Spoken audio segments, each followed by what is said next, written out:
लाख दृश्य। एक अलग दुनिया के वंशज अनु एक सामान्य 14 साल का लड़का था, मगर उसकी रातें असामान्य थीं।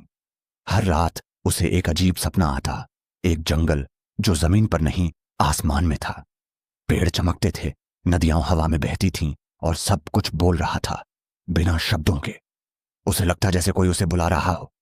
एक रात जब हवा शांत थी और चांद बादलों के पीछे छिपा हुआ था, अनु की नींद अचानक खुल गई। उसकी हथेली पर एक चमकता हुआ पत्ता उभर आया जो कुछ ही क्षणों में गायब हो गया। वह घबरा गया, लेकिन कहीं ना कहीं उसके दिल में सुकून भी था।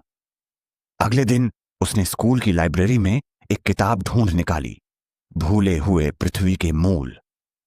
उसमें एक चित्र था, एक विशाल पेड़ जो अंतरिक्ष में तैर रहा था। उसका नाम था लाख दृश्य।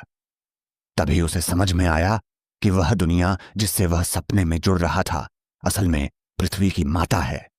लाख दृश्य वह प्राचीन जीवित ग्रह था जिसके हृदय से पृथ्वी बनी थी। रात को फिर से उसे लाख दृश्य ने अपने पास बुलाया। इस बार वह एक जीवित मंदिर में पहुंचा जहां वृक्ष, दीवारें थे और धड़कता हुआ प्रकृति का हृदय बीचों बीच था। वहीं उसने पहली बार उस अंधकार को देखा, भूमि विस्मृत। वह धुएं से बना एक विकृत प्राणी था जिसकी आंखों में लाल आग जल रही थी। लाख दृश्य ने बताया कि यह अंधकार उन्हीं यादों से बना है जो इंसान भूल गए, प्रकृति, करुणा और संतुलन। अगर इंसानों को फिर से याद दिलाया जाए तो यह अंधकार मिट सकता है, लाख दृश्य ने कहा। अनु अब समझ गया कि उसका जन्म केवल जीने के लिए नहीं, जगाने के लिए हुआ है। अगली सुबह वह शहर की सबसे ऊंची इमारत पर खड़ा था।